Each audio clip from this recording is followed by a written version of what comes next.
Tatlong top Pinoy bowlers na sina Dwight Ramos, Kai Sotto at Dirty Rabena umangat ang estado sa international. Kanina nga mga kabasketball ay formal nang ibinalita ng Dubai Basketball Club na maglalaro na sa kanila ang ating kababayan na si Dirty Rabena. Ang Dubai Basketball Club ay isang koponan na lalahok sa ABA League ng Europe kung saan makakalaban nila ang iba't ibang malalakas na bansa sa Europa gaya ng Serbia, Slovenia, Montenegro, Croatia at marami pang iba.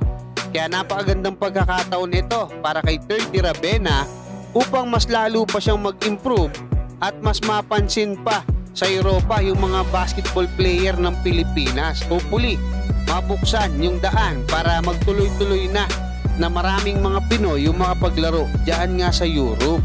Samantala sa inilabas naman na balita kanina ng Japan B-League para sa koponan ng Lebangue Hokkaido ay napili nga nila bilang bagong team captain ng kanilang koponan itong ating kababayan na si Dwight Ramos. Kasama nga itong si Ren Shimatani para sa darating na season ng Japan B-League. Maganda yung naipakitang performance ni Dwight Ramos last season para nga dyan sa Lebangue Hokkaido at para sa ating Gilas Pilipinas sa kakatapos lang na FIBA Olympic Qualifying Tournament dyan sa Latvia kung saan tinalo nga natin yung host country na Latvia.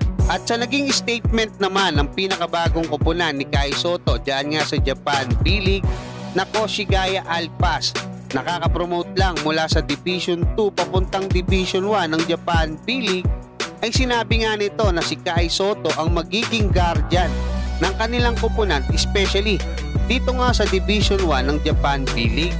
Kahit nga raw 22 years old pa lang itong ating kababayan na si Kai Sotto, ay marami nang nagkaka-interes sa serbisyo niya at maganda rin yung naipakita ni Kai last season para nga sa koponan ng Yokohama B Corsairs at sa kakatapos lang na FIBA OQT kung saan nakapagtala siya ng 18 points at 8 rebounds para tulungan ang ating Gilas Pilipinas na talunin yung number 6 sa world ranking na Latvia.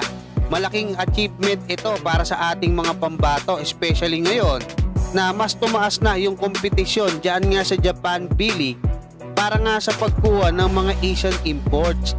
Dahil bukod sa Pilipinas, sa China ay nadagdagan pa ng mas maraming mga bansa dito nga sa Asia ang pwedeng pagkuhanan ng mga Japan B-League teams ng Asian import. Kaya talagang yung mga matitira dyan sa Japan B-League ng mga Pinoy ay talagang kumbaga yung matitindi na mga kabasketball.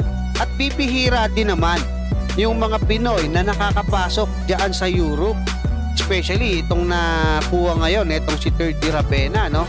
So hopefully mas dumami pa yung mga Pinoy bowlers natin na magbabandila ng Pilipinas sa iba't ibang mga bansa para mas maging maganda ang future ng Philippine basketball.